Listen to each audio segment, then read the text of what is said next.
जय श्री राम भाई सभी को। कैसे हो सारे बच्चों, प्यारे बच्चों? मज़े में हो सारे, मौज मस्ती कर रहे हो? भाई वैदिकन के यूट्यूब चैनल में राजदीप बलारा मैं आप सभी का स्वागत करता हूं। और जैसा कि हमारा अगला टॉपिक है तो भारत में कृषि, आज आपने जैसे पढ़ लिया होगा, तो टॉपिक की ओर चलते हैं, एग्रीकल्चर की ओर, कि भारत में किस प्रकार से कृषि से रिलेटेड क्या क्या क्वेश्चन आपके एग्जाम में आते हैं। देखो, एक तो आज मैं थोड़ा सा बेसिक स्ट्रक्चर आपको बताऊंगा इनके बारे में, एग्रीकल्चर के बारे में, कि क्या क्या बेसिक चीज़ें होती हैं यहाँ पर। दूसरा फिर मैं आपको यहाँ पर ये बताऊंगा इसके बारे में, एग्रीकल्चर के बारे में, कि यहाँ से क्वेश्चन क्या क्या आते हैं, किस तरीके से आते हैं। अलग से मैं इंपॉर्टेंट फैक्ट्स के नाम पर आपको दिखाऊंगा वो। तो चलो बात करते हैं सबसे पहले कृषि की। देखो, भारत में कृषि की अगर मैं बात करता हूं तो फसलों को 5 भागों में बांटा गया है। यहाँ पर मैं 5 हिसाब से बांटना चाहूंगा। हालांकि इसको बांटने का क्राइटेरिया हर किसी का अलग अलग होता है, कोई किसी तरीके से बांटता है, कोई किसी तरीके से बांटता है। मतलब होता है हमें समझने से, इसका इस तरीके का कोई क्वेश्चन नहीं बनता कि फसलों को कितने प्रकार में बांटा गया, ऐसा कोई क्वेश्चन नहीं बनता है अगर देखा जाए तो चलिए यहाँ पर मैं अपने हिसाब से बांट करके आपको, जैसा कि आपकी स्क्रीन पर दिखाई दे रहा होगा कि फसलों के 5 भाग कौन कौन से हैं हमारे, अगर मैं बात करूं तो यहाँ पर जो 5 भाग हमारे हैं, इन 5 भागों में सबसे पहले आती हैं खाद्यान्न फसलें। यहाँ पर मैंने जिक्र कर रखा किसका, खाद्यान्न फसलों का। यहाँ पर ये रही आपकी खाद्यान्न फसलें यहाँ पर, ठीक है। दूसरी आती है, अगर मैं बात करता हूं तो आपकी नकदी फसलें, फिर आती हैं बागानी फसलें, फिर रेशेदार फसलें, और फिर जंतु उत्पाद। मैं इसको भी कृषि के अंडर लाना चाहूंगा। यहाँ पर ध्यान रखिएगा, समझिएगा, फसल नहीं है लेकिन एग्रीकल्चर का एक पार्ट जरूर है, इसलिए जंतु उत्पाद को भी मैं इसी में शामिल करके आपको पढ़ाऊंगा। जैसे कि सिल्क, ऊन, मांस या दूध जैसी चीजें जो कि हमें जंतुओं के द्वारा उत्पादित होती हैं। अब यहाँ पर अगर मैं बात करने चलूँ, खाद्यान्न फसलों के बारे में बात करते हैं। चलिए, तो खाद्यान्न फसलों में अब हम इनके बारे में बात क्या क्या करेंगे वो यहाँ पर एक बार पहले तो इसके बारे में समझ रहे थे कि फसलें कौन कौन सी, कैसी कैसी सी होती हैं।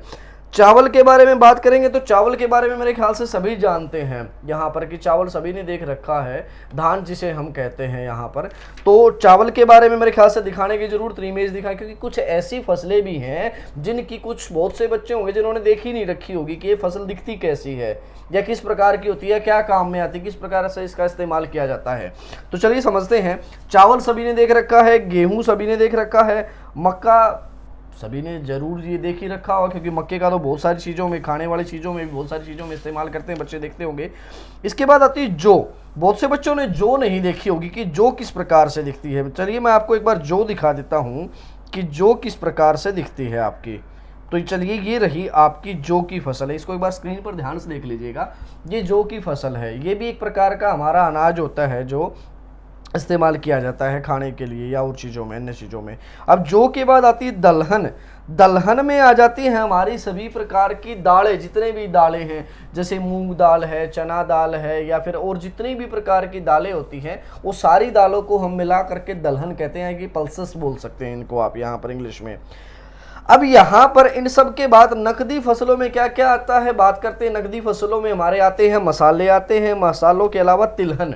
ये एक इंपॉर्टेंट चीज़ है तिलहन में, जैसे कि यहाँ पर देखेंगे आप एक बार, कि यहाँ पर ये देखिएगा तिलहन में, यहाँ पर ग्राउंड नट यानी कि जैसे कि मूंगफली है सबसे पहले, ये रही आपके सामने मूंगफली मैं बात करता हूँ तो यहाँ पर। फिर यहाँ पर आता है सैफफ्लावर। सैफफ्लावर यानी कि कुसुम, कुसुम का पौधा, ठीक है। फिर यहाँ पर आता है सनफ्लावर, जिसके बोलते हैं सूरजमुखी, यहाँ पर आ जाएगा। सूरजमुखी के बाद यहाँ पर आ जाती है आपकी सोयाबीन। सोयाबीन के बारे में सभी जानते ही हैं, सोयाबीन को सभी ने देख रखा, खा रखी होगी। सोयाबीन के बाद यहाँ पर लग रखा है लिंसीड। ये क्या होता है, ये एक अलसी का पौधा होता है, अलसी, हिंदी में इसको अलसी बोलते हैं। अलसी के बाद यहाँ पर आ जाती है मस्टर्ड। ये सभी को पता ही होगी कि मैं किसकी बात कर रहे हैं, हमें सरसों की बात कर रहे हैं। यहाँ पर सरसों का तेल सभी ने देखा होगा, यानी कि जिन फसलों से तेल प्राप्त किया जाता है ना, उन सभी को तिलहन कह देते हैं, यानी कि ऑयल सीड्स यहाँ पर। इसके बाद आता है यहाँ पर कैस्टर। कैस्टर ये एक प्रकार की, हिंदी में इसका नाम होता है रेंडी, रेंडी नाम की फसल होती है यहाँ पर। फिर आता है सी सेम। सी सेम जो है ये होते हैं तिल। तिल के बारे में सभी ने पता होगा, तिल का इस्तेमाल किया होगा, तिल का यूज किया होगा, तिल देख रखे होंगे घरों में, नॉर्मली आसानी से मिल जाते होते हैं तिल। इसके बाद एक और फसल आती है यहाँ पर नाइजर। ये तकरीबन बहुत से कम लोगों ने देखी होगी। बाग की फसल बोलते हैं इसको, बाग फसल कहा जाता है।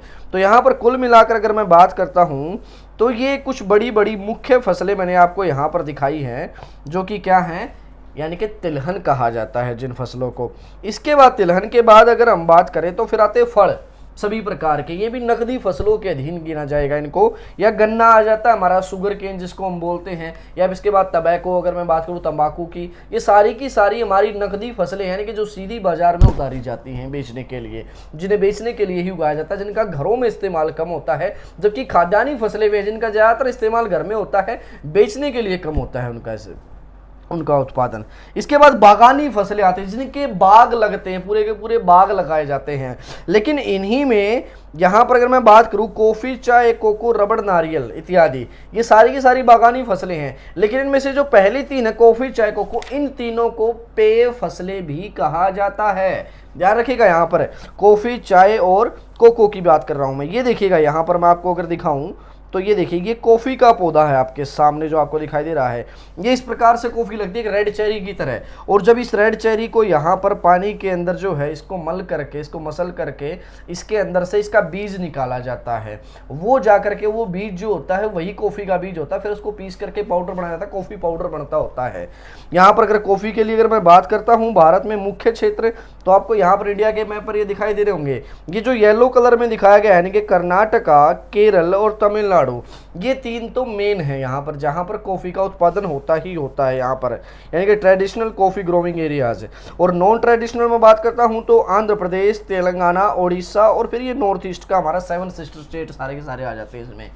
ये सारा का सारा क्षेत्र जो है कॉफ़ी उत्पादन के लिए फेमस है। कॉफ़ी के बारे में एक बात और ध्यान रखना, कॉफ़ी के बाग कभी भी सिर्फ कॉफ़ी के बाग नहीं होते, वहाँ पर पहले किसी अमरूद के या किसी और चीज़ के बाग लगे होते हैं, उनके नीचे कॉफ़ी लगाई जाती है, क्योंकि सूर्य की जो किरणें आती हैं वो सीधी अगर कॉफ़ी के पौधे पर गिरती है तो उसके लिए हानिकारक होती हैं। इसलिए उनको किसी दूसरे पेड़ों के नीचे छाया में लगाया जाता है कॉफ़ी के पौधों को, बाग हमेशा, जैसे ज़्यादातर अमरूद वगैरह के या किसी और चीज़ के बाग लगाए जाते होते हैं। इसके बाद अगर हम बात करें तो कोको, बहुत से बच्चों ने कोको का भी जिक्र देखा होगा, कोको के बारे में नहीं सुना होगा। कोको के बारे में मैं आपको बताता हूँ। सबसे पहले तो देखिए, ये होती है कोको। कोको एक बहुत ही महत्वपूर्ण चीज़ होती है, अगर पीने के लिए हिसाब से देखा जाए, स्वास्थ्य के हिसाब से भी बहुत ही लाभदायक होती है। मैं कई सारे ऐसे पॉइंट होते हैं, लगभग 10-11 पॉइंट ऐसे बता सकता हूँ जो इसके लिए लाभदायक है। जैसे कि अगर कोको पाउडर का इस्तेमाल किया जाता है, जो लोग कोको पाउडर का इस्तेमाल करते हैं, कोको को अपने खाने में या पीने पदार्थों में इस प्रकार से लिया जाता है किसी भी चीज़ के माध्यम से, तो उससे पहली बात तो ये कि इससे एक तो ब्रेन के अंदर जो है ब्लड ज़्यादा मात्रा में पहुंचता है, तो इससे जो हमारी सोचने की क्षमता या याद रखने की शक्ति है वो बहुत तेज हो जाती है।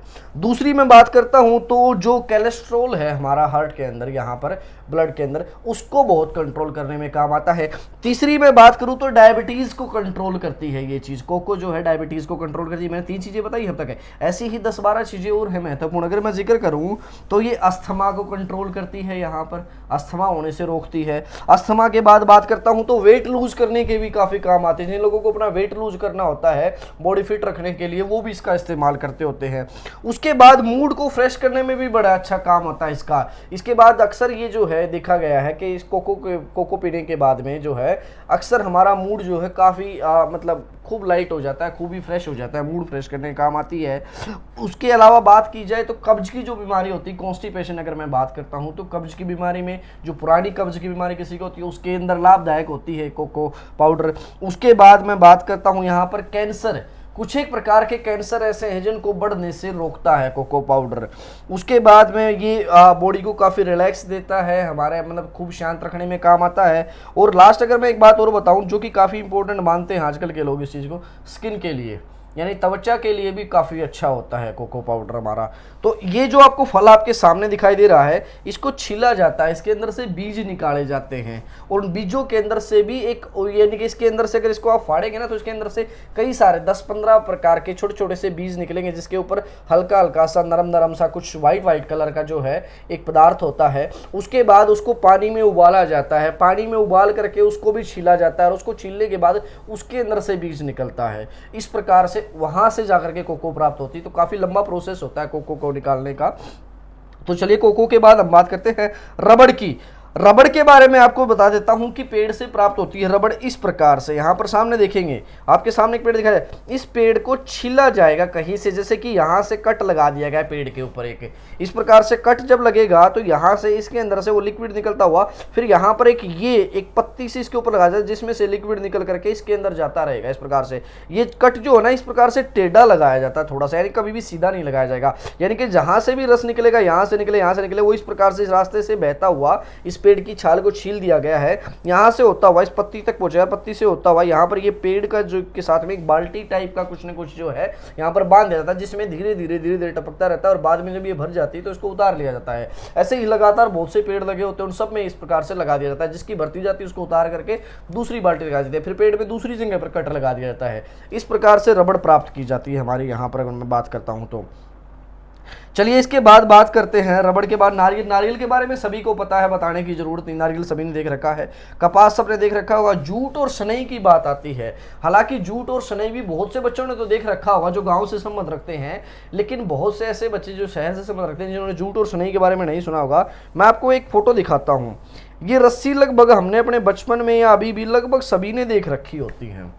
ये जूट से तैयार होने वाली रस्सी है, और ऐसी ही होती है सनई की रस्सियाँ, यानी कि सनई होती है जिसके तने को वहाँ पर पानी में गिरा करके गलाया और सड़ाया जाता है। वो जब गलने सड़ने के बाद उसके ऊपर से उस छाल को निकाला जाता है और उस छाल को इस प्रकार से बांटते हुए, हमारे गांव में अभी भी कई बार मिल जाते हैं, कई बुजुर्ग जो है रस्सी बांटते हुए इस प्रकार से उसकी रस्सी बांटी जाती है, जिससे पशुओं को बांधने वाली रस्सी अक्सर गाँव में उसी चीज़ की बनी होती हैं, जो भी यूज होती हैं वो सनई से बनी होती हैं। सनई का जो फूल होता है उसका इस्तेमाल सब्जी वगैरह बनाने के लिए भी किया जाता है, तो सनई एक काफ़ी लाभदायक चीज़ है हमारे लिए।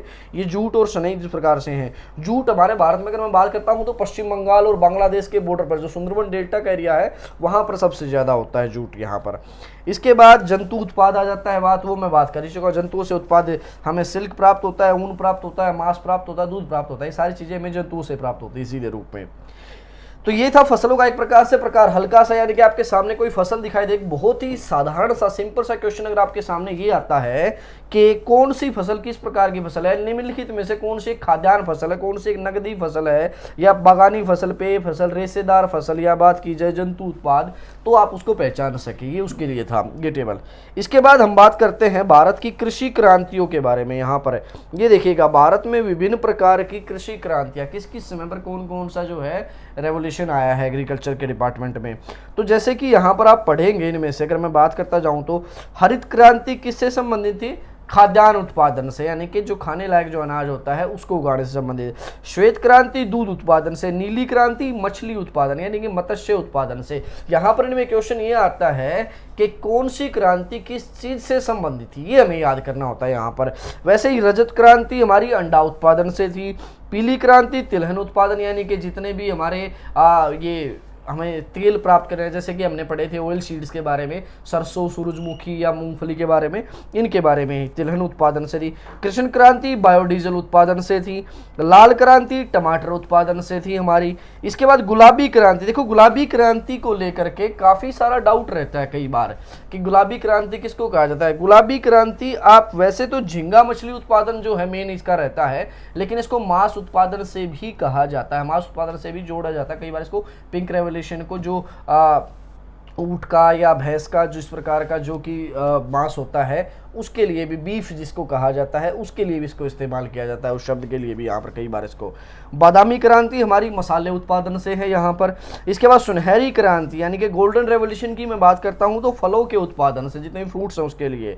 अमृत क्रांति हमारी एक है जो कि नदी जोड़ो परियोजना से, जिसमें आपस में सारी नदियों को जोड़ने से संबंधित भारत सरकार की योजनाएं चल रही हैं, इसको अमृत क्रांति कहा जाता है। गोल क्रांति पेपर में बहुत बार आ चुकी है, आलू उत्पादन से यहाँ पर।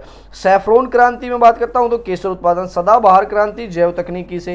इंद्रधनुषी क्रांति कृषि क्षेत्र में 4% की विकास दर हेतु चलाई गई थी यहाँ पर ये। हरित सोना क्रांति बांस उत्पादन से आ जाती है। फिर इसके बाद खाकी क्रांति चमड़ा उत्पादन से। व्हाइट गोल्ड, अगर मैं व्हाइट गोल्ड रेवोल्यूशन की बात करता हूं, सफेद सोना क्रांति कपास उत्पादन से यहाँ पर। उसके बाद मूक क्रांति मोटा अनाज से। परामनी क्रांति भिंडी उत्पादन से। ग्रीन गोल्ड क्रांति चाय उत्पादन से। खाद्य श्रृंखला क्रांति भारतीय कृषकों की आमदनी को 2020 तक दुगुना करने के लिए आई थी ये योजना। यहाँ पर ये क्रांति चलाई गई थी। भूरी क्रांति या स्लेटी क्रांति या ग्रे क्रांति, तीनों आ सकती हैं। तीनों ही किससे हैं? उर्वरक उत्पादन से। अब मैं आपको इसमें एक चीज़ और बता देता हूँ कि इसमें से महत्वपूर्ण आपके लिए इंपॉर्टेंट क्या है, कौन कौन सी ज़्यादा महत्वपूर्ण है, जो पेपर में सबसे ज़्यादा पूछी जाती हैं, उसको मैं हाईलाइट कर देता हूँ। जैसे कि हरित क्रांति, यहाँ पर एक मिनट, ये होगी हमारी हरित क्रांति। हरित क्रांति के बाद श्वेत क्रांति, श्वेत के बाद में नीली क्रांति भी काफ़ी उत्पाद जो इंपॉर्टेंट है, जो पेपर में आती है, मैं आपको वो बता रहा हूँ। गुलाबी क्रांति, इसका आंसर झींगा मछली ही मिलता है ज़्यादातर यहाँ पर। इसके बाद में इंपॉर्टेंट हमारी जो आती है अमृत क्रांति, इंपॉर्टेंट हो जाती है। अमृत क्रांति के बाद गोल्ड क्रांति पेपर में काफ़ी आती है। उसके बाद बात की जाए इंद्रधनुषीय क्रांति भी पेपर में आ चुकी है आपकी, ठीक है। इसके बाद में व्हाइट गोल्ड क्रांति यहाँ पर इंपॉर्टेंट हो जाती है। और यहाँ पर अगर बात की जाए तो ये भूरी क्रांति या जिसे स्लेटी ग्रे क्रांति कहा जाता है उर्वरक उत्पादन से, ये आपकी वो है जो महत्वपूर्ण है। और इनमें भी अगर मैं बात करता हूँ तो जो सबसे महत्वपूर्ण अगर बात की जाए, सबसे इंपॉर्टेंट कौन सी है, तो सबसे इंपॉर्टेंट हो जाती है आपकी हरित क्रांति, जिसके बारे में मैंने अलग से कुछ बातें आपको समझा रखी। यहाँ पर ध्यान से देखिएगा इनको। जैसे कि पहली बात मैं आपको बताऊं यहाँ पर कि हरित क्रांति शब्द का प्रयोग सबसे पहले यूएसए के विलियम गॉड ने किया था। ये एक इंपॉर्टेंट है। यहाँ पर सारे वो क्वेश्चंस हैं जो हरित क्रांति से रिलेटेड आज तक आपके एग्जाम्स में पूछे गए हैं, इन सबको ध्यान से देखिएगा। हरित क्रांति शब्द का प्रयोग यूएसए किसने किया था? विलियम गॉड के द्वारा किया गया था। सबसे पहले ग्रीन रेवोल्यूशन शब्द यहाँ से आया था। दूसरी बात कि हरित क्रांति का जनक किसे कहा जाता है? यूएसए के नॉर्मन अर्नेस्ट बोरलॉग को कहा जाता है, जिन्होंने 1950 में सबसे पहले हरित क्रांति लेकर के आए थे। कहां पर? मैक्सिको में। पहली हरित क्रांति कहां पर लाई गई थी? मैक्सिको में लाई गई थी। ध्यान रखना, ये थे अमेरिका के, लेकिन काम कहां पर करते थे? अमेरिका। यहाँ पर ये मैक्सिको में करते थे। तो यहाँ पर देख बात को ध्यान रखिएगा कि अगर हरित क्रांति का जनक आपसे पूछा जाता है विषयों में कौन है, तो नॉर्मन अर्नेस्ट बोरलॉग, या हरित क्रांति शब्द का जनक पूछा जाए तो कौन आएगा? Doctor William God. इन दोनों को ध्यान रखिएगा। यहाँ पर मैं दो नाम आपके सामने ले रहा हूँ, एक तो है नॉर्मन अर्नेस्ट बोरलॉग और दूसरा नाम आपके सामने आता है डॉक्टर विलियम गॉड। ये दोनों नाम एक शब्द का जन्मदाता है और एक हरित क्रांति का जन्मदाता है। अगर मैं डॉक्टर नॉर्मन अर्नेस्ट बोरलॉग के बारे में आपको एक दो बातें और बताऊं तो डॉक्टर नॉर्मन अर्नेस्ट बोरलॉग जो है, इनको नोबेल शांति पुरस्कार मिल चुका है। कौन सा? नोबेल शांति पुरस्कार मिल चुका है इनको। भारत का जो दूसरा सर्वोच्च सम्मान है, जिसको हम बोलते हैं पद्म विभूषण, यहाँ पर कौन सा मैं बात कर रहा हूँ? यहाँ पर पद्म विभूषण की बात कर रहा हूं मैं यहाँ पर। तो जो पद्म विभूषण है वो भी इनको मिल चुका है। ध्यान रखिएगा, यहाँ पर भारत का दूसरा सर्वोच्च सम्मान पद्म विभूषण भी नॉर्मन अर्नेस्ट बोरलॉग को मिल चुका है। इसके अलावा एक इंपॉर्टेंट बात और मैं आपको इसके बारे में बता देता हूँ, नॉर्मन अर्नेस्ट बोरलॉग के बारे में मैं यहाँ पर लिख देता हूँ। इन्होंने एक किताब लिखी है, काफ़ी इंपॉर्टेंट किताब है, मैं नाम लिख रहा हूँ उसका, wheat in the third world. ध्यान रखिएगा, इस किताब का नाम wheat in the third world. ये किताब डॉक्टर नॉर्मन अर्नेस्ट बोरलॉग और इनके दो साथियों के द्वारा, यानी कि तीन जो है लेखक हैं इसके, लेकिन इसमें से मुख्य डॉक्टर नॉर्मन अर्नेस्ट बोरलॉग को माना जाता है, इनके द्वारा किताब लिखी गई। और यहाँ पर एक चीज़ और ध्यान रखिएगा कि जो थर्ड वर्ल्ड नाम का वर्ड है वो यहाँ पर अफ्रीका के लिए यूज किया गया है। ध्यान रखिएगा यहाँ पर कि जो थर्ड वर्ल्ड नाम का शब्द है इस किताब में वो किसके लिए इस्तेमाल किया गया है?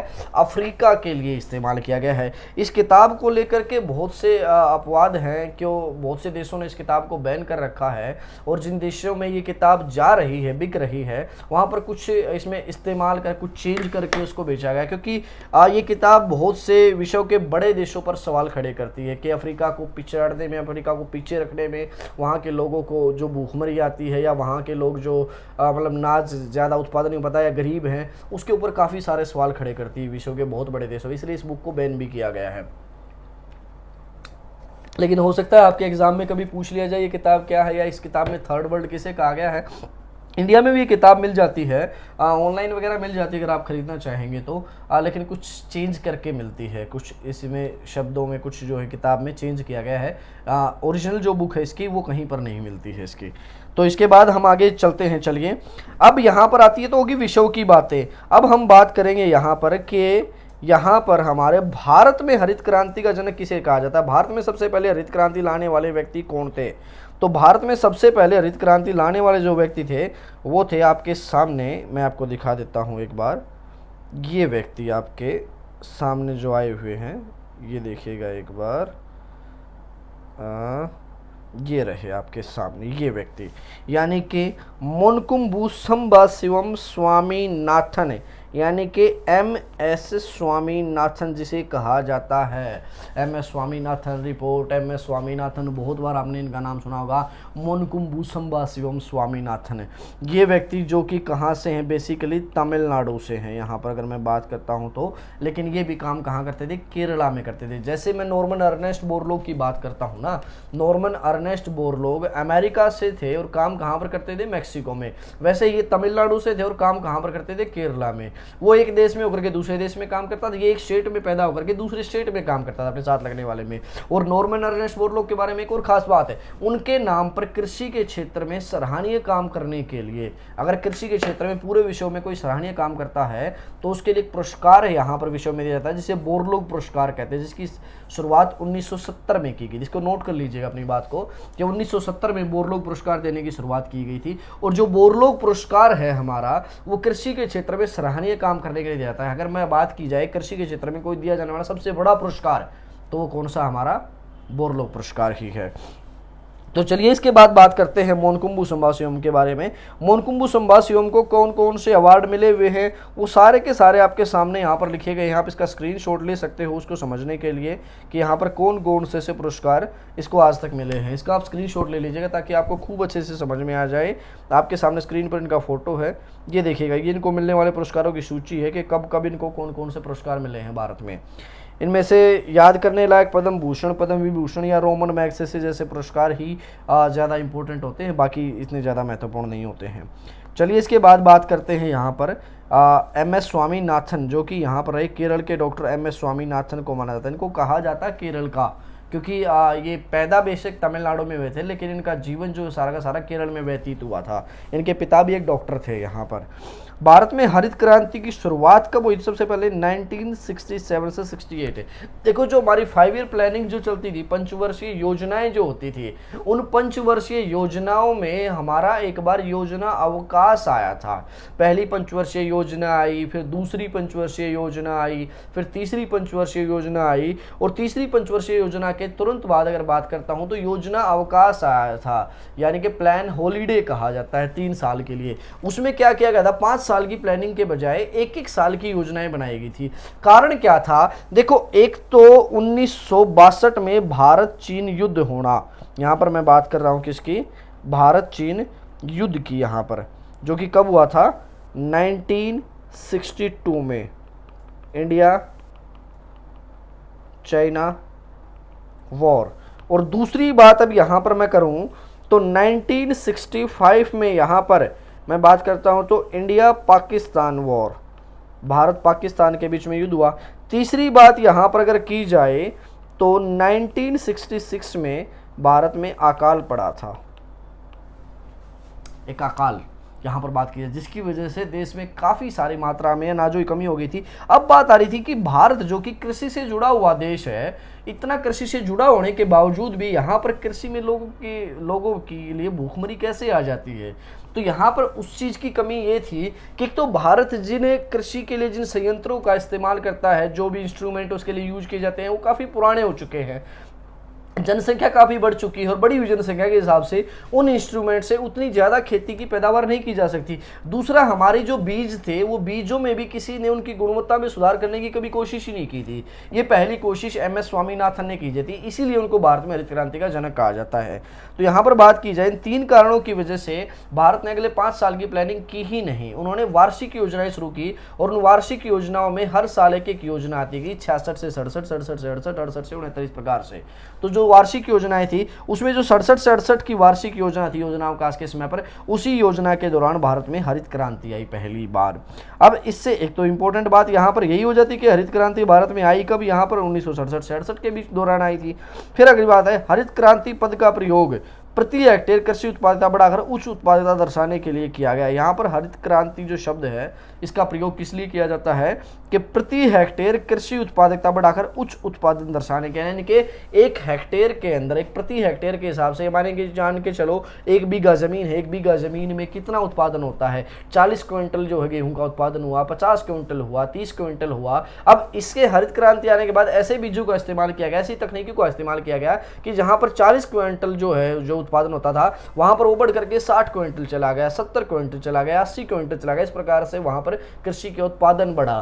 तो इस प्रकार से अनाज जो है बहुत ज्यादा मात्रा में हमारे पास आया और देश में भूखमरी को हम दूर कर पाए। उसके बाद आज तक हमारे देश में भूखमरी नहीं आती है। भारत में बेशक जो है भारत की पॉपुलेशन जो है हर साल एक ऑस्ट्रेलिया बढ़ा देती है। अगर बात की जाए जितनी ऑस्ट्रेलिया की पॉपुलेशन होती है उतना भारत में हर साल लोगों की पैदावार हो जाती है। भारत में हर साल लोग पैदा होते हैं इतने सारे, तो हर साल एक ऑस्ट्रेलिया पैदा किया जाता है भारत से। अगर मैं बात करता हूँ तो उसके बावजूद भारत में भूखमरी नहीं आती है। अब उसका कारण क्या है कि इस प्रकार से जो है बीजों में जो है उन्नत तकनीक लाई गई है बहुत सारी, और जो है पैदावार को बढ़ा दिया गया है। अगली बात करते हैं कि हरित क्रांति का सबसे ज्यादा सर्वाधिक सफल कहां पर क्वेश्चन आता है। सबसे पहले तो बात की सबसे ज्यादा सफल रही थी पंजाब में, पहले नंबर पर मैं बात करता हूं तो। दूसरा नंबर पर सफल कहां रही सबसे ज्यादा, हरियाणा में। और तीसरे नंबर पर अगर बात की जाए तो उत्तर प्रदेश में रही थी। यानी कि क्रम अनुसार ही मैंने इनके नाम लिख रखे हैं कि भारत में जो है यहाँ पर सबसे ज्यादा फसल का उत्पादन कहाँ हुआ हरित क्रांति के दौरान। तो सबसे पहले नंबर पर सफल रही पंजाब में, दूसरे नंबर पर हरियाणा में, और तीसरे पर आ जाता है उत्तर प्रदेश। इसके बाद अगर बात की जाए तो इसके कार्यक्रम के तहत कौन कौन से उपज बढ़ाने के लिए जो है मतलब किस किस के लिए हरित क्रांति लाई गई थी, इसमें कौन कौन से फसलों को पैदावार पर बढ़ाने पर जोर दिया गया था। तो उसमें लिए गए हैं गेहूं हो गया आपका, चावल हो गया, बाजरा हो गया, मक्का, जवार, इस प्रकार की फसलों के लिए। लेकिन क्वेश्चन आता है कि सबसे ज्यादा किस फसल का उत्पादन हुआ, तो वो होता है अगर मैं बात करता हूं तो हमारे यहां पर गेहूं का। और गेहूं के पश्चात दूसरे नंबर पर सर्वाधिक सफल किस फसल के मामले में रही, तो चावल के मामले में। यानी गेहूं और चावल का उत्पादन सबसे ज्यादा हुआ हरित क्रांति के समय पर, यह इंपॉर्टेंट बात आ जाती है। उसके बाद यहां पर हरित क्रांति को एक अन्य नाम से भी जाना जाता है, बीज उर्वरक और सिंचाई क्रांति के नाम से भी जाना जाता है। क्वेश्चन अगर आता है कि हरित क्रांति को अन्य किस नाम से जाना जाता है, या बीज उर्वरक और सिंचाई क्रांति का दूसरा नाम क्या है, तो हरित क्रांति। एक और नाम यहां पर ध्यान देखेंगे, HYV यानी कि हाई यील्डिंग वैरायटीज, नव कृषि नीति के नाम से भी हरित क्रांति को ही जाना जाता है। इसके दोनों नाम ध्यान कर लीजिएगा, याद कर लीजिएगा। इसके बाद क्वेश्चन आता है कि हरित क्रांति के दौरान किन फसलों का उत्पादन पर प्रभाव पड़ा, कौन सी फसलों का उत्पादन भारत में कम होने लगा। यानी कि भारत में सब लोगों ने उन दूसरी फसलों की तरफ ही जोर देना शुरू कर दिया, क्योंकि उनके बीज ऐसे आ गए, तकनीक ऐसी आ गई कि उनका पैदावार ज्यादा होने लगी। हर किसी को ये हो गया कि इस फसल की पैदावार ज्यादा होती है, घर में रख करके हम बेच भी सकते हैं। 2 पैसों का लालच सभी को आ जाता है अगर बात की जाए तो उसी हिसाब से लालच बढ़ा। और कुछ ऐसी फसलें जिनकी जो है पैदावार उस समय पर कम हुई, वो थी एक तो दालों की और एक मोटे अनाजों का, इनका अंश कम हो गया। तो यहाँ पर हरित क्रांति से रिलेटेड जितनी ये बातें थी, ये सारी की सारी मोस्ट इंपॉर्टेंट है। आपके सामने स्क्रीन पर आपको दिखाई दे रही होंगी, इनका स्क्रीनशॉट आप ले सकते हो कि हरित क्रांति से रिलेटेड क्या क्या बातें आपके सामने महत्वपूर्ण रही। मैं एक बार इसके ऊपर जो लिखी गई बातें हैं इनको एक बार ड्रॉ कर देते हैं, साफ कर देते हैं ये, ताकि आप इसका स्क्रीनशॉट ले सके साफ साफ, आपको समझ में आए कि हरित क्रांति से संबंधित क्या क्या बातें इंपॉर्टेंट हैं। ये देखिएगा हरित क्रांति से रिलेटेड सारी की सारी बातें कि हरित क्रांति से रिलेटेड कौन कौन से बातें पेपर में क्वेश्चन के रूप में आती हैं, ये सारी बातें यहाँ से समझ में आ जाएंगी। बाकी इसके अलावा कौन कौन सी कृषि का जो है उत्पादन किस किस से संबंधित है वो भी यहाँ पर दिखाया गया है। इसके बाद आगे की तरफ हम चलते हैं तो फसलों के लिए अनुकूल दशाएं एवं वितरण यहाँ पर दिया गया है। कुछ चीज़ें जो यहाँ पर समझाई गई हैं वो ये है कि किस फसल के लिए कितना तो तापमान जरूरी होता है, कितनी उसके लिए वर्षा चाहिए होती है, या उसकी बुआई और कटाई का समय क्या होता है, या उसके मामले में उसको उत्पादन के मामले में अग्रणी राज्य कौन से, भारत में किन राज्यों में उसका उत्पादन सबसे ज़्यादा होता है। फिर उसकी कुछ मुख्य किस्में होती हैं, उस बीज की किस्म होती हैं जो पेपर में आती है, उसका नाम लिख के पूछा जाता है कि ये जो है ये इस प्रकार की एक किस्म है जो किस फसल की है, ये पूछ लिया जाता है। तो यहाँ पर मैंने वो सारी की सारी टेबल आपके सामने बना रखी है जिसको आप अच्छे से समझ सकते हो। अगर आप देखना चाहेंगे तो ये वो होती है इस प्रकार से सारी की सारी, जैसे समझ लेते हैं। चलो ये शुरुआत से बात करते हैं। सबसे पहले चावल के बारे में बात करना चाहूँगा मैं यहाँ पर। किसके बारे में बात कर रहे हैं हम यहाँ पर, चावल के बारे में बात करेंगे। तो ये रहा चावल, जिसके लिए तापमान कितना चाहिए, लगभग 24 डिग्री सेल्सियस तापमान की हमें ज़रूरत होती है इसके लिए। इसके बाद बात की जाए तो वर्षा कितनी चाहिए, लगभग 150 सेंटीमीटर वर्षा चाहिए होती है। बुआई और कटाई का समय जून जुलाई में इसको बोया जाता है और सितंबर में काटा जाता है इसको। जैसा कि अभी अगर मैं बात करता हूँ तो हमारा मई चल रहा है, अगले महीने में धान का जो है धान की बुआई का समय आ जाएगा, धान बोने शुरू कर दिए जाएंगे हर जगह पर खेतों में अगर मैं बात करता हूं तो। फिर सितंबर में इसकी कटाई का समय होता है। अग्रणी उत्पादक राज्य उत्तर प्रदेश हो गया, पश्चिम बंगाल हो गया, आंध्र प्रदेश हो गया, ये इसके अग्रणी उत्पादक राज्य हैं। लेकिन अगर मैं प्रति हेक्टेयर के हिसाब से बात करूँ कि चावल का प्रति हेक्टेयर के हिसाब से सबसे ज़्यादा उत्पादन कहाँ पर होता है, तो वो कहाँ पर होता है, हमारा होता है पंजाब के अंदर। और वैसे पूछा जाए कि चावल का सबसे ज़्यादा उत्पादन कहाँ पर होता है, तो कहाँ होता है, पश्चिम बंगाल में होता है मेन मुख्य रूप से। तो हालांकि पहले आंध्र प्रदेश पहले स्थान पर होता था, लेकिन आंध्र प्रदेश से तेलंगाना अलग होने के बाद दोनों का उत्पादन अलग अलग बट गया है, तो पश्चिम बंगाल पहले स्थान पर आ जाता है, क्योंकि इसके लिए पानी की मात्रा सबसे ज़्यादा चाहिए होती है। पहली बात तो ये ध्यान रखिएगा, बहुत ज़्यादा पानी की मात्रा चाहिए होती है धान के लिए। और यहाँ पर मैं बात करता हूँ प्रति हेक्टेयर के हिसाब से आए तो पंजाब है, यहाँ पर आंसर लगाना है। लेकिन चावल की सबसे प्रमुख किस्म जो होती है वो होती है बासमती चावल। वो कहाँ पर होती है, हरियाणा के करनाल में होती है। विश्व प्रसिद्ध जो चावल की सबसे प्रमुख किस्म होती है ना, सबसे मुख्य किस्म मानी जाती है, वो कौन सी होती है, बासमती। हालांकि चावल की अगर मैं टोटल किस्मों की बात करता हूँ तो 3 से 4 हज़ार किस्में हैं चावल की, लेकिन सबसे उत्पादन में सबसे मुख्य कौन सी है, हमारी बासमती चावल। वो हरियाणा के जो करनाल में पाई जाती है।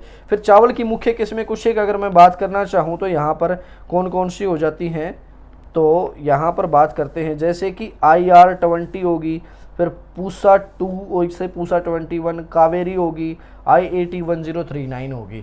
ये सारी की सारी वे किस्में हैं जो एग्जाम्स में पूछी जाती हैं। हालांकि मैंने बताया जैसा कि 3-4 हज़ार किस्में हैं, तो सबका नाम नहीं लिख सकते, जो एग्जाम में आती मैंने उनके नाम इंपॉर्टेंट के यहाँ पर दे दिए हैं। ठीक, इसके बाद ऐसे ही अगर हम बात करते हैं गेहूं के बारे में, तो गेहूं के बारे में बात की जाए तो 10 से 15 डिग्री सेल्सियस तापमान चाहिए, यानी कि तकरीबन 10 डिग्री सेल्सियस तापमान उसकी बुआई के समय चाहिए होता है, 15 डिग्री सेल्सियस तापमान उसको पकाई के समय पर चाहिए, जब उसका जो पकने से। फिर उसके बाद जब कटाई का समय आता है उस समय पर अगर मैं बात करता हूँ तो तकरीबन 20 डिग्री सेल्सियस तापमान उसके लिए चाहिए होता है कम से कम में। और 50 से 75 सेंटीमीटर वर्षा, अक्टूबर का महीना इसको बुआई के लिए और अप्रैल का महीना कटाई के लिए होता है। उत्तर प्रदेश और पंजाब यहाँ पर इसके अग्रणी उत्पादक राज्य अगर मैं कहूँ तो। हाँ, लेकिन गेहूं की कटोरी अगर आपसे पूछा जाए ना कि भारत में गेहूं की कटोरी किसे कहा जाता है, तो हरियाणा को कहा जाता है। याद रखिएगा, गेहूं की कटोरी हरियाणा कहा जाएगा। कल्याण, सोना हो गया, सोनालिका हो गया, छोटी लरमा, ये सब की सब क्या हैं, गेहूं की मुख्य किस्में हैं। यहाँ पर कई बार सोनालिका आता है कि सोनालिका क्या है, और बहुत सारे बच्चे इसको ट्रैक्टर मान लेते हैं कि सोनालिका ट्रैक्टर है कि, जबकि ये ट्रैक्टर नहीं, ट्रैक्टर तो है ही है, साथ में ये क्वेश्चन जो आता है वो इससे आता है कि गेहूं की किस्म का नाम है सोनालिका यहाँ पर। उसके अलावा बहुत सी किस्में और भी होंगी जो बच्चे जानते हैं, लेकिन पेपर में नहीं आती हैं वो। जवार की बात करें 27 से 32 डिग्री सेल्सियस, 30 से 65 डिग्री वर्षा चाहिए है। जून से सितंबर का समय। महाराष्ट्र और कर्नाटक इसके अग्रणी उत्पादक राज्य। किसमें इसकी कोई खास इंपॉर्टेंट नहीं पूछी जाती हैं। इसके बाद हम बात करते हैं बाजरे के लिए, तो 25 से 31 डिग्री सेल्सियस का तापमान, 40 से 50 सेंटीमीटर इसके लिए वर्षा। जून से सितंबर का समय इसका बुआई कटाई का समय होगा। राजस्थान, गुजरात और महाराष्ट्र ये इसके उत्पादक राज्य हैं मुख्य रूप से। किस्म कोई इंपॉर्टेंट कोई खास नहीं है। कपास के बारे में बात करें तो 21 से 30 डिग्री सेल्सियस का तापमान चाहिए कपास के लिए हमें। 50 से 75 सेंटीमीटर वर्षा चाहिए। जून से सितंबर का समय हो गया बुआई कटाई का। फिर तमिलनाडु, गुजरात, महाराष्ट्र इसके लिए मुख्य राज्य हो गए, और इसकी मुख्य किस्में भी हैं अगर मैं बात करता हूं तो कौन कौन सी हैं, प्रभानी होगी, गारोनी होगी, कंपटा होगी, बूढ़ी L147 होगी। यहाँ पर ये सारी की सारी क्या है, इसकी मुख्य किस्में हो जाती हैं। किसकी किस्में हो जाती हैं, यहाँ पर कपास की किस्में हो जाती हैं। इसके बाद अगर हम बात करते हैं तो फिर चाय के लिए 24 से 30 डिग्री सेल्सियस हमें तापमान चाहिए। यहाँ पर 150 से 250 सेंटीमीटर वर्षा। सदाबहार होती है क्योंकि पूरा साल लगभग इसको उगाया जा सकता है। असम इसके लिए मुख्य राज्य है, चाय के लिए सबसे इम्पोर्टेंट राज्य असम हो जाता है। फिर यहाँ पर ऐसे ही रबड़ के लिए, फिर गन्ने के लिए, गन्ने की कुछ किस्में हैं, यहाँ पर ध्यान दीजिएगा। CO410, कई बच्चे इनको क्या समझ लेते हैं यहाँ पर है कि ये सब क्या है, यहाँ पर कुछ इसके फिजिक्स के, इसके केमिस्ट्री के फार्मूले मान लेते हैं बहुत से बच्चे। इनको समझिएगा, CO410 या CO419, CO431, CO213, ये सारी की सारी गन्ने की किस्में हैं। इसके बाद बात करते हैं तो यहाँ पर फिर ऐसे ही आ जाता है हमारा कॉफ़ी के बारे में, फिर जौ के बारे में, अरहर, पटसन और मक्का, सभी की टेबल आपको दिखाई गई है। मक्के की इंपॉर्टेंट होती है, बहुत बार पेपर में आ चुकी है इसकी किस्में, ध्यान से देख लीजिएगा इन किस्मों को एक बार। यहाँ पर गंगा 101, गंगा 3, हिमालय 123, ये तीनों किस्में पेपर में बहुत ज़्यादा आ चुकी हैं। यहाँ पर किसकी किस्में हैं? ये मक्के की। तो जिस चीज़ की किस्में पेपर में आती हैं उनकी किस्में आपको दिखाई गई हैं, और जो जो फसलें यहाँ पर पेपर में आती हैं वो फसलें भी आपको यहाँ पर दिखाई गई है। तो आप एक बार यहाँ पर इसका भी स्क्रीनशॉट लेना चाहें तो ले सकते हैं।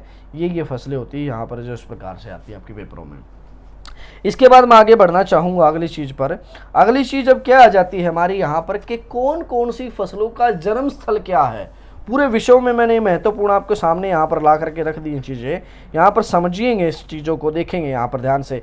मूंगफली का बर्थ प्लेस, मूंगफली का उत्पादन कहाँ से माना जाता है? ब्राज़ील से, यानी कि मूंगफली का उत्पादन कहाँ हुआ था? ब्राज़ील में। काजू ब्राज़ील में, नारंगी चीन में, अंगूर जॉर्जिया में, सेब उज्बेकिस्तान में, नारियल अमेरिका में हुआ था सबसे पहले, सूरजमुखी अमेरिका में, कोको कोलंबिया में, बादाम भूमध्य सागरीय क्षेत्र में। ये वो सारे के सारे क्षेत्र हैं जो इन फसलों के उत्पादन क्षेत्र माने गए, यानी कि पृथ्वी पर सबसे पहले ये फसलें कहाँ पर हुई थी, उसके बाद वहां से फैलती गई अलग अलग जगह पर। इसके बाद ताड़ जो है मिस्र से, प्याज की अगर मैं बात करता हूं जो कि पेपर में बहुत बार आ चुका है, प्याज का उत्पादन स्थान ईरान और पाकिस्तान के मुख्य क्षेत्र को माना जाता है, इन दोनों के मिले हुए क्षेत्र को, यहाँ पर दोनों ही मान लिए जाते हैं क्योंकि दोनों की सीमा पर लगभग है। आम भारत है, आम का जन्म स्थान कौन सा है? भारत है। लीची के लिए चीन आ जाता है, केले के लिए पपुआ न्यू गिनी, जैतून के लिए सीरिया, चुकंदर के लिए जर्मनी, गेहूं के लिए यहाँ पर तुर्की की काराकाडेग पहाड़ी, क्योंकि कई बार यहाँ पर ध्यान रखिएगा, कई बार ऑप्शन में तुर्की लिखा मिलता है तो कई बार यहाँ पर कराकाडेग पहाड़ी का नाम मिलता है, तो दोनों में से ध्यान रखिएगा क्यों कौन सी चीज़ दिखाई दे, कई बार तुर्की दिखाई देगा, कई भी कराकाडेग पहाड़ी दिखाई देगा, तो जो मिले वो ठीक मान लीजिएगा।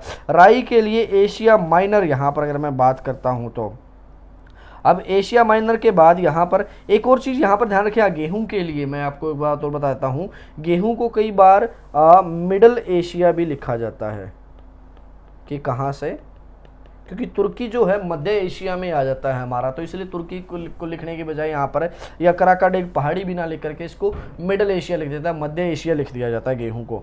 इसके बाद आता है राई, यहाँ पर राई की मैं बात करता हूँ तो एशिया माइनर यानी कि तुर्की में ही। कपास पाकिस्तान के महेरगढ़ में, यहाँ पर सिंधु घाटी सभ्यता के लोगों ने सबसे पहले यहाँ पर कपास का जो उत्पादन किया था, कपास का बीज यहाँ पर मिल रहा था। उसके बाद बात की जाए तो धान के लिए बात करें, धान यानी कि चावल का जो है स्थल किसको माना जाता है? चीन को माना जाता है। चीन के बाद मक्का मध्य एशिया, गेहूं मध्य एशिया, मैंने फिर देखा ना गेहूं मध्य एशिया में, ये फिर से वैसे ही आ गया है। तंबाकू दक्षिणी अमेरिका से आया है, रबड़ ब्राज़ील से, जो चीन से, अरहर अफ्रीका से अगर मैं बात करता हूँ, यहाँ पर रबड़ जो दिखाई दे रही ना, ये रबड़ बड़ी खास चीज़ रही है। आज के दिनों में आपको रबड़ बड़ा नॉर्मल लगता होगा, लेकिन जिन दिनों में साउथ अमेरिका केवल ब्राज़ील में रबड़ होती थी ना, उन दिनों में विश्व में इस रबड़ की कीमत बहुत ही महंगी होती थी। इस रबड़ के लिए वहाँ से रबड़ के पौधों के, रबड़ के बीजों की स्मगलिंग हुआ करती थी उन दिनों में। एक बार वहाँ से इसकी स्मगलिंग करके यूरोप के कुछ अंग्रेज जो है वहाँ से जो है इसको ले करके और यूरोप में लाया गया। यूरोप में इसको जो है इंग्लैंड और फ्रांस के देशों में इसको रबड़ के बीजों को बेचा गया और वहाँ पर रबड़ के बीजों को उगाया गया, लेकिन वहाँ पर प्रॉपर एटमॉस्फेयर ना होने के कारण ये बीज नहीं उग पाए।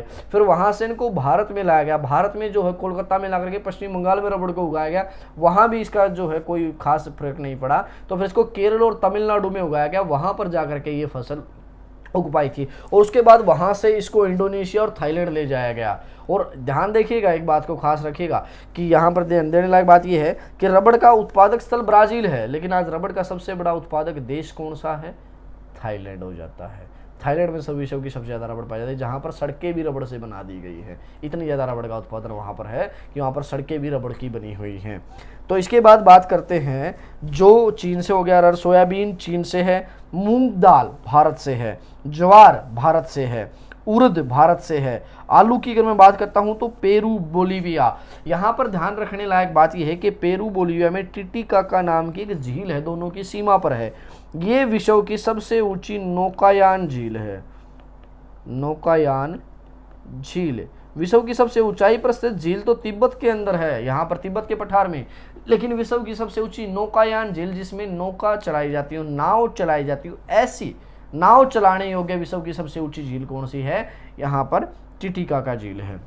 तो यहाँ पर ध्यान रखिएगा कि विश्व की सबसे ऊंची नौकायन झील टिटिका झील वही आलू का क्या है, उत्पादक क्षेत्र है। यहाँ पर अमरूद मध्य अफ्रीका से, टमाटर मैक्सिको से, बाजरा अफ्रीका से, चाय चीन से, कहवा ब्राज़ील से, मसूर चीन से, गन्ना भारत से। ये सारी फसलों के प्रमुख उत्पादक स्थल हैं कि कौन कौन सी फसलें कहाँ कहाँ पर उत्पादित हुई थी, कहाँ कहाँ पर उन चीज़ों को उगाया गया था, सबसे पहले कहाँ पर मिली थी वो चीज़ें। उसके बाद कुछ इंपॉर्टेंट फैक्ट्स होते हैं यहाँ पर, मैं आपको कुछ और बातें बताता हूँ जो पेपर में आने लायक हैं आपकी। यहाँ पर समझिएगा उन चीज़ों को, यहाँ पर देखिएगा इंपॉर्टेंट है ये। वो सारे के सारे इंपॉर्टेंट फैक्ट्स का मतलब ही ये है कि जो एग्जाम में क्वेश्चन आपके पूछे जा चुके हैं पहले, किसी न किसी एग्जाम में किसी न किसी चीज़ में आपके ये क्वेश्चन आ चुके हैं। जैसे कि भारत में कॉफ़ी का पौधा सबसे पहले अगर मैं बात करता हूँ तो कब लाया गया था, 17वीं शताब्दी में लाया गया था। यहाँ पर कब लाया गया था इसको, 17वीं शताब्दी में लाया गया है। 17वीं शताब्दी में फ़कीर बाबा बुदन साहिब द्वारा अरब से लाकर कर्नाटक में बाबा बुदन की पहाड़ियों पर लगाया गया था। एक फ़कीर बाबा बुदन के द्वारा अरब से लाया गया था ये पौधा सबसे पहले, और ला करके कर्नाटक में बाबा बुदन की पहाड़ियों पे लगाया गया था यहाँ पर। तो भारत में कॉफ़ी यहाँ से आई है।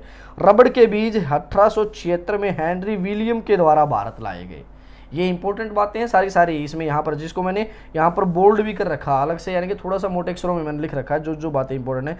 चाय की खोज चीन के सम्राट शाने नाग ने दक्षिणी चीन में कुनलून की पहाड़ियों पर की थी। कुनलून की पहाड़ियों पर सबसे पहले चाय का पौधा पाया गया था, जो कि किसके द्वारा खोज की गई, चीन के सम्राट शाने नाग के द्वारा। और एक बात बताता हूँ, चावल की खेती भी विश्व में सबसे पहले जो चीन आता है इसका उत्पादन स्थल, यहाँ पर कुनलून की पहाड़ियों पर ही हुआ था। चावल का उत्पादन भी कुनलून की पहाड़ियों पर ही हुआ था। भारत में चाय की खेती की परंपरा 1834 में लॉर्ड विलियम बेंटिक ने की थी। ध्यान रखिएगा यहाँ पर, इससे पहले भारत में चाय का कोई जिक्र नहीं था। भारत में सबसे पहले चाय की शुरुआत जो है 1834 में लॉर्ड विलियम बेंटिक ने की थी। कपास को सफ़ेद सोना कहा जाता है, ये भी एक इंपॉर्टेंट क्वेश्चन पेपरों में आ चुका है। तंबाकू पुर्तगालियों के द्वारा 1508 में भारत लाया गया था, जबकि जिस समय पर भारत में जहांगीर का शासन चल रहा था सबसे पहले तंबाकू उस समय पर हुआ था। उससे पहले भी पुर्तगाली तंबाकू को भारत में लाना चाहते थे, लेकिन जो है उससे पहले तंबाकू जो है भारत में केवल कुछ शाही लोग होते हैं, कुछ रॉयल पीपल्स यानी कि जो शाही परिवारों से संबंध रखते हैं या रिच पीपल्स होते हैं, केवल उनके लिए उसको इस्तेमाल करने की इजाज़त थी। केवल वो लोग उसको इस्तेमाल कर सकते थे, और वो महंगा भी इतना होता था कि उन्हीं लोगों को मिल सकता था। इसको भारत में खेती करने के लिए जो है अकबर ने अनुमति नहीं दी थी। पहले अकबर के समय पर भी ये हुआ था, लेकिन जहांगीर खुद तंबाकू का सेवन करता था, वो खुद हुक्का वगैरह पीता था और तंबाकू का बहुत ज़्यादा मात्रा में सेवन, तो उसने अपने समय पर आकर के तंबाकू की खेती की इजाज़त दी थी यहाँ पर। तो सबसे पहले जहांगीर के शासन काल में यहाँ पर तंबाकू जो है शुरू किया गया था। मूंगफली की खेती भारत में 16वीं शताब्दी में शुरू हुई थी। आलू 16वीं शताब्दी में पुर्तगाल से भारत लाया गया था, इससे पहले आलू नहीं था भारत में, ध्यान रखिएगा। मक्का भारत में 17वीं शताब्दी में लाया गया था। ये इंपॉर्टेंट बातें होती हैं जो आपकी पेपर में आ जाती हैं। इसके बाद मैं बात करता हूं कि कृषि की विभिन्न विधियां, किस किस प्रकार की कृषि को क्या क्या कहा जाता है, ये भी एक इंपॉर्टेंट क्वेश्चन पेपर में आता है। जैसे कि रेशम कीट पालन को क्या बोलते हैं, सेरिकल्चर कहा जाता है। मधुमक्खी पालन को एपीकल्चर, मत्स्य पालन को पीसीकल्चर, फूलों के उत्पादन को फ्लोरिकल्चर, अंगूर की खेती होगी विटीकल्चर, केचुआ पालन वर्मीकल्चर, फलों का उत्पादन पोमोकल्चर, सब्जियों का उत्पादन ओलेरीकल्चर, बागवानी हॉर्टिकल्चर, हवा में पौधे उगाने की विधि को एरोपोर्टिक। अब कई बच्चे सोच रहे हैं हवा में पौधे उगाने की विधि कैसे होती है। अब हवा में पौधे उगाना इसको नहीं कहते कि हवा में बीज लगा दिया, वहाँ पे पानी डाल दिया और वहाँ से जो पौधा उगेगा। जो बेल वाले जितने भी पौधे होते हैं ना, जैसे कि लगा करके फिर उसके बाद एक तार बांध करके हवा में इस प्रकार चलेगी और उस तार से लिपटता हुआ एक बेल से आगे तरफ से जाती है, इसको हवा में पौधे उगाने की विधि कहते हैं। ठीक है, तो हवा में पौधे उगाने का मतलब यहाँ पर कुछ गलत ना समझे। उसके बाद पानी में पौधों को उगाने की विधि को क्या बोलते हैं, हाइड्रोपोनिक्स कहा जाता है। जैतून के खेती को क्या बोलते हैं, ओलिविकल्चर। वृक्षों तथा झाड़ियों की अगर मैं बात करता हूँ इसको क्या बोलेंगे यहाँ पर, आर्बरीकल्चर। उसके बाद आदि मानव के द्वारा की गई प्रारंभिक खेती को क्या कहते हैं, वेजिकल्चर कहा जाता है उसको। उसके बाद समुद्री जीवों के पालन को मोरिकल्चर और घोड़े व खच्चरों का पालन हॉर्टिकल्चर।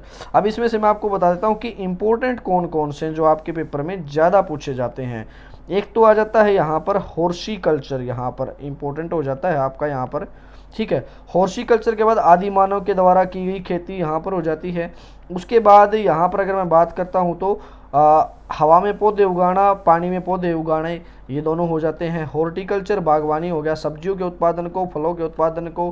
केचुआ पालन भी बहुत आता है, अंगूर का उत्पादन आ जाता है यहाँ पर। फिर जो है रेशम कीट पालन, मधुमक्खी पालन, लगभग देखा जाए तो पेपर में आने वाले तो ज़्यादा ही हैं, लेकिन इनमें से सबसे ज़्यादा जो पेपर में आते हैं वो यहाँ पर जैसे कि सब्जियों का उत्पादन, फलों का उत्पादन, रेशम कीट पालन या मधुमक्खी पालन या केचुआ पालन, ये जो है ज़्यादा महत्वपूर्ण हो जाते हैं आपके पेपर में ज़्यादा आने वाले। उसके बाद बात करते हैं कुछ और इंपॉर्टेंट फैक्ट्स जो पेपर में इसके बारे में पहले क्वेश्चन पूछे जा चुके हैं। अब उनमें मैं बात करता हूं तो यहाँ पर ध्यान दीजिएगा, कृषि को उद्योग का दर्जा देने वाला पहला राज्य है कौन सा? महाराष्ट्र। जिसने कृषि को एक उद्योग का दर्जा दिया, ऐसा करने वाला पहला राज्य कौन सा? भारत का महाराष्ट्र है। उसके बाद कृषि जोतों पर कर लगाने की संस्तुति किसने दी थी? सबसे पहले राज समिति ने दी थी। ये भी क्वेश्चन पहले काफी बार पेपर में आता था, अब नहीं आता है हालांकि देखा जाए तो। यूरिया के मामले में भारत क्या है? 100% आत्मनिर्भर है। ये क्वेश्चन आता है कि भारत निम्नलिखित किस चीज़ों के मामले में 100% आत्मनिर्भर है? तो यूरिया के मामले में भारत 100% आत्मनिर्भर है। भारत को कहीं से बाहर से जो है इसका आयात नहीं करना पड़ता। पोटाशियम उर्वरक का भारत पूरी तरह आयात करता है। पोटाशियम वो जो उर्वरक है वो भारत पूरी तरह से आयात करता है। भारत में किसी प्रकार का इसका कोई भी उत्पादन नहीं है। चाय, कहवा और रबड़ आदि रोपण फसलों के अंतर्गत आती है। इनको रोपण फसलें भी कहते हैं, जिनको रोपित किया जाता है, रोपा जाता है। जैसे कि आप सबने देखा होगा कि धान की खेती भी आप सबने देखी होगी। धान में एक एक बीज को जो है, एक एक उसको जो है लेकर के जो है रोपा जाता है, अलग अलग जगह पर लगाए जाते हैं। पौधे जो छोटी छोटी सी पौध होती हैं वो अलग अलग जगह पर लगाए जाते हैं। वैसे चाय, कहवा और रबड़ भी होते हैं। वर्गीकरण के आधार पर कई विद्वानों ने गन्ने को भी एक रोपण फसल माना, परंतु भारत के अंतर्गत संदर्भ में ये सही नहीं है। यानी कि अगर मैं बात करता हूँ ना तो विषयों में गन्ने को भी एक रोपण फसल माना जाता है, लेकिन यहाँ पर भारत के संदर्भ में ये बात नहीं, भारत में गन्ने को रोपण फसल नहीं कहा जाता। इसके बाद है स्थानांतरित कृषि यानी कि झूम कृषि। अभी भी पूरे पूर्वोत्तर भारत में पहाड़ियों पर आदिम जातियों द्वारा की जाती है। यानी कि भारत में क्वेश्चन है कि झूम कृषि यानी कि जहाँ पर क्या होता है, लोग जंगल को काटते हैं, साफ करते हैं, वहाँ पर खेती करते हैं और फिर कुछ समय बाद आगे चले जाते हैं दूसरी जगह पर जाकर के वहाँ जंगल को साफ करते हैं, फिर वहाँ खेती करते हैं। ऐसे वे लोग पहाड़ियों में अलग अलग जगह पर घूमते रहते हैं और अलग अलग जगह पर खेती करते रहते हैं, तो इसको बोलते हैं झूम कृषि। अभी भी कहाँ होती है भारत में? अगर बात किया जाए तो भारत के नॉर्थ ईस्ट में, जहाँ 7 सिस्टर स्टेट बोलते हैं जिसको हम, असम, अरुणाचल प्रदेश, नागालैंड, मणिपुर, मिजोरम में, वहाँ पर आज भी जो है झूम कृषि की जाती है। भारत में ब्रेड गेहूं प्रजाति की सबसे अधिक खेती की जा रही है। भाई यानी कि अगर क्वेश्चन आए भारत में किस गेहूं की प्रजाति की सबसे ज्यादा खेती की जाती है तो ब्रेड गेहूं की। उसके बाद स्वच्छ जलीय मछली का उत्पादन करने वाला राज्य पश्चिम बंगाल है। यानी कि स्वच्छ जलीय मछली का सबसे ज्यादा उत्पादन भारत के किस राज्य में होता है तो यहाँ पर पश्चिम बंगाल में होता है। चलिए उसके बाद आगे बात करते हैं। भारत के प्रमुख कृषि शोध संस्थान आ जाते हैं यहाँ पर कि किस किस चीज़ का जो है संस्थान कहाँ पर है। तो यहाँ पर अगर हम बात करते जाएं तो केंद्रीय दलहन अनुसंधान संस्थान हमारा कानपुर में हो जाता है। ये पेपर में आ जाते हैं आपके इंपॉर्टेंट यहाँ पर। केंद्रीय भैंस अनुसंधान संस्थान हिसार में, राष्ट्रीय जैव उर्वरक विकास केंद्र गाजियाबाद, केंद्रीय औषधि अनुसंधान संस्थान कहाँ पर आ गया हमारा? लखनऊ में आ जाता है। उसके बाद पशु स्वास्थ्य संस्थान आ गया जालंधर में, केंद्रीय टेम्परेट हॉर्टिकल्चर संस्थान श्रीनगर में, केंद्रीय समुद्री मत्स्य कोचीन में, केंद्रीय कृषि अनुसंधान संस्थान पोर्ट ब्लेयर, भारतीय गन्ना प्रजनन संस्थान कोयम्बटूर में। यहाँ पर इसके बाद दो चीज़ों को ध्यान रखना, एक तो है यहाँ पर आपका, मैं बात करता हूँ तो भारतीय गन्ना प्रजनन संस्थान जो कि कोयम्बटूर में है, एक होता है भारतीय गन्ना अनुसंधान संस्थान जो कि लखनऊ में है। इन दोनों को यहाँ पर ध्यान रखिएगा कि ये दो चीज़ें हैं यहाँ पर, एक तो है भारतीय गन्ना प्रजनन संस्थान, एक है भारतीय गन्ना अनुसंधान संस्थान। गन्ना अनुसंधान संस्थान लखनऊ में और गन्ना प्रजनन संस्थान कहाँ पर है? कोयम्बटूर में आ जाता है। उसके बाद केंद्रीय तंबाकू अनुसंधान संस्थान राजमुंद्री में है। उसके बाद केंद्रीय शुष्क कृषि अनुसंधान संस्थान हैदराबाद में। डिजीज इन्वेस्टिगेशन लेबोरेटरी यानी कि जो फसलों में जो बीमारी होती है उस बीमारी को चेक करने के लिए जो लेबोरेटरी होती है वो कहाँ पर है? पुणे में है। केंद्रीय सूती वस्त्र अनुसंधान संस्थान नागपुर के, महाराष्ट्र के नागपुर में। चावल अनुसंधान संस्थान कटक में, जहाँ से महानदी डेल्टा बनाना शुरू करती है हमारी। उसके बाद केंद्रीय पटसन एवं संबंधित रेशे अनुसंधान संस्थान कोलकाता में। टिड्डी चेतावनी केंद्र, टिड्डी के बारे में आपने सुना ही होगा, टिड्डी जो फसलों को खराब कर देती है, अगर टिड्डी का झुंड आ जाए तो पूरी जो है कई सौ एकड़ में फैली हुई फसल को खा जाती है, खराब कर जाती है वहां पर वे। तो टिड्डी चेतावनी केंद्र कहाँ पर है? जोधपुर में है। चौधरी चरण सिंह कृषि विपणन संस्थान जयपुर में आ गया। भारतीय डेयरी अनुसंधान संस्थान करनाल के अंदर है। भारतीय राष्ट्रीय डेयरी विकास बोर्ड आनंद, आनंद ये वही है जिसको आप अमूल कहते हैं, अमूल दूध पीता है इंडिया, हाँ वही अमूल की अगर मैं बात करता हूँ, अमूल का नाम, अमूल में ए का मतलब जो है आनंद ही है। उसके बाद केंद्रीय भेड़ व बैल अनुसंधान संस्थान अंबिकानगर में, रानी लक्ष्मीबाई कृषि विश्वविद्यालय झांसी में, केंद्रीय उपोषण बागवानी संस्थान बेंगलुरु में, और शस्य वानिकी व राष्ट्रीय शोध केंद्र कहाँ पर है? झांसी के अंदर। तो ये हो गए हमारे भारत के सारे कृषि शोध संस्थान। अब आ जाती है हमारी आखिरी चीज, आखिरी इंपॉर्टेंट फैक्ट मैं यहाँ पर बात करता हूँ लास्ट हमारे यहाँ पर, कि जो पेपर में आए हुए इंपॉर्टेंट क्वेश्चन, इसके बाद हमारा एग्रीकल्चर का डिपार्टमेंट यहाँ पर जो है टॉपिक खत्म हो जाएगा। तो चलिए इसके बारे में और बात कर लेते हैं कि दक्षिण पश्चिम मानसून के भारत में आने के समय खरीफ फसलें बोई जाती हैं। ये वो क्वेश्चन है जो सीधे मैं आपको बता रहा हूँ, जो इस प्रकार से ही आते हैं पेपर में, जो आपको याद करने होते हैं। तो पहला ही क्वेश्चन क्या हो गया कि दक्षिण पश्चिम मानसून के समय जब भारत में आने के समय पर कौन सी फसलें बोई जाती हैं? खरीफ की फसलें बोई जाती हैं। उसके बाद आता है कि वाणिज्यिक स्तर पर रबड़ का उत्पादन करने वाले भारत के 3 प्रमुख राज्य, सबसे ज्यादा रबड़ का उत्पादन 92% रबड़ का अगर मैं उत्पादन की बात करता हूं तो कहां पर होता है? केरल में, फिर तमिलनाडु में आ जाता है, और फिर कहां पर आता है? कर्नाटक में आ जाता है। तो यहां पर होगी ये इनकी बातें, ये यहां पर बात कर ली जाए तो ये हो गया यहां पर। इसके बाद अगर मैं बात करता हूं तो इसके बाद कृषि को भारतीय अर्थव्यवस्था का मेरुदंड कहा जाता है। क्वेश्चन आता है भारतीय अर्थव्यवस्था का मेरुदंड किसे कहते हैं? तो कृषि को कहा जाता है। इसके बाद अगला क्वेश्चन आ जाता है कि बागवानी कृषि के अंतर्गत चाय, कहवा, नारियल, रबड़ी, इलायची, मिर्च, हल्दी इत्यादि खाद्येतर फसलों को उगाया जाता है। बागान कृषि के तहत कौन सी फसलों को उगाया जाता है? चाय, कहवा, नारियल, रबड़, इलायची, मिर्च और हल्दी, इन सब का उत्पादन होता है। कुल फसल प्रतिशत के रूप में भारत में खाद्यान्न का उत्पादन लगभग कितना है? 60 से 70% है। अगर मैं बात करता हूं जो भारत में कुल फसलें होती हैं उनमें से कितने प्रतिशत फसलें सिर्फ खाद्यान्न होती हैं? तो भारत की कुल उत्पादित फसलों में से 60 से 70% केवल खाद्यान्न फसलें होती हैं। वर्ष 1998 से लगातार विश्व दूध उत्पादन में भारत विश्व में प्रथम स्थान पर है, और भारत में दुग्ध उत्पादन में प्रथम स्थान पर कौन है? उत्तर प्रदेश है। यानी कि 1998 में पहली बार विश्व ने देखना चाहा था कि किस देश में सबसे ज्यादा दूध का उत्पादन होता है, और उसमें पहले स्थान पर कौन आया था? भारत आया था। और 1998 से लेकर आज तक अगर मैं बात करता हूं तो लगातार भारत ही पहले स्थान पर है सबसे ज्यादा दूध उत्पादन के मामले में। इसमें केवल पशुओं के द्वारा उत्पादित दूध की बात नहीं होती है। यहाँ पर जो जैसे कि अमूल है, वीटा है, ये प्लांट होते हैं जो यहाँ पर जो दूध का उत्पादन होता है वो भी इसमें शामिल होता है। भारत में उत्तर प्रदेश को चीनी का कटोरा कहा जाता है। भारत में धान का कटोरा छत्तीसगढ़ और उसके बाद आंध्र प्रदेश को कहा जाता है। यानी कि पहले स्थान पर तो धान का कटोरा बात आए तो छत्तीसगढ़, और छत्तीसगढ़ ऑप्शन में ना मिले तो आंध्र प्रदेश कहा जाएगा। और एक और बात, भारत में चावल वाला बाबा किसे कहा जाता है? ये भी क्वेश्चन आता है। भारत में चावल वाला बाबा छत्तीसगढ़ के मुख्यमंत्री को मिलती उपाधि।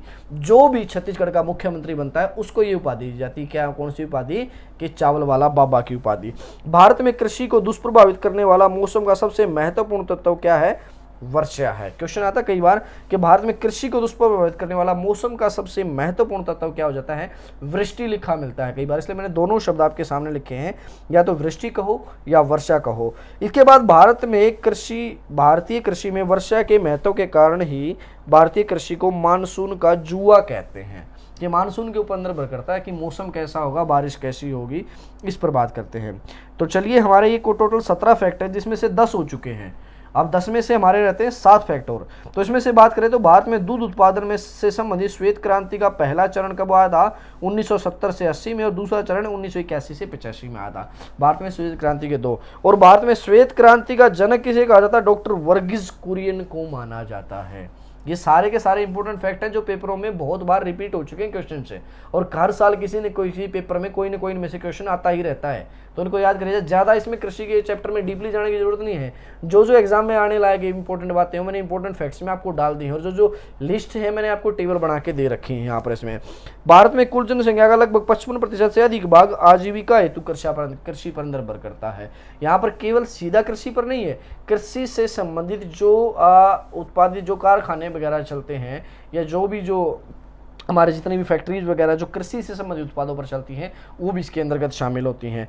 नेशनल एग्रीकल्चर रिसर्च प्रोजेक्ट के द्वारा 127 कृषि जलवायु क्षेत्रों की पहचान की गई है, जबकि योजना आयोग के द्वारा भारत को 15 बड़े कृषि जलवायु क्षेत्रों में बांटा गया है। अगर बात की जाए नेशनल एग्रीकल्चर रिसर्च प्रोजेक्ट की, तो उसके द्वारा भारत को जो है कितने कृषि जलवायु क्षेत्रों में बांटा गया, 127 में। जबकि अगर मैं बात करता हूँ योजना आयोग के द्वारा भारत को 15 बड़े कृषि जलवायु क्षेत्रों में बांटा गया है।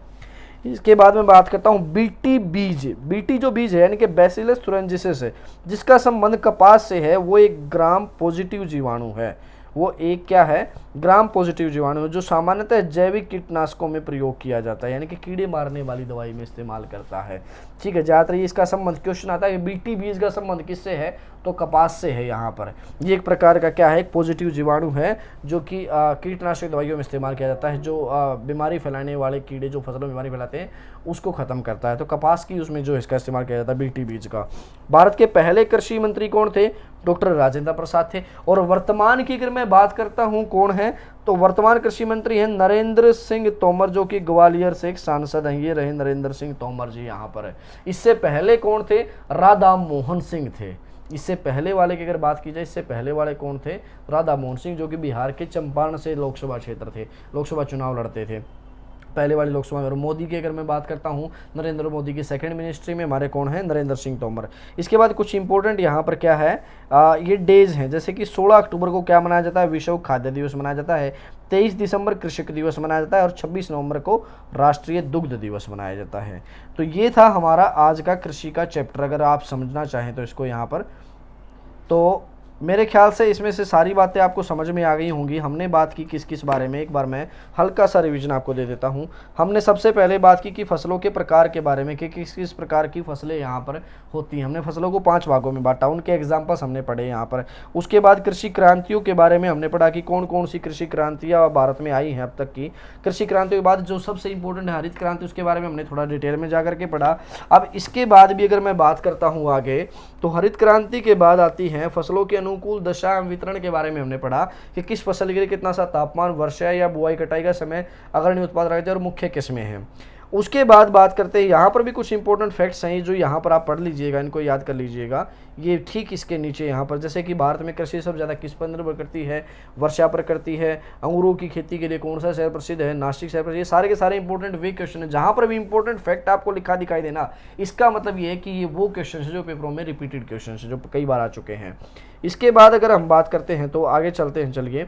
इसके बाद हमने फसलों के बर्थ प्लेस के बारे में पढ़ा कि किन किन फसलों का जन्म स्थान क्या पर है। उसके बाद हमने यहाँ पर किसके बारे में पढ़ा, कृषि की विभिन्न विधियों के बारे में पढ़ा, यानी कि सेरीकल्चर किसे को बोलते हैं, एपी कल्चर किसे बोलते हैं, पीसी कल्चर किसे कहते हैं, इन सब के बारे में पढ़ा। उसके बाद अगर हम बात करते हैं तो हमने कृषि शोध संस्थानों के बारे में पढ़ा और फिर कुछ इंपॉर्टेंट फैक्ट्स हमने यहाँ पर पढ़े थे। तो ये जा करके हमारा एग्रीकल्चर का जो है यहाँ पर ख़त्म होता है। तो आज की क्लास में इतना ही। अब एक बार इस वीडियो को खूब ज़्यादा लाइक करें, शेयर करें और चैनल को सब्सक्राइब कर दें। जय श्री राम।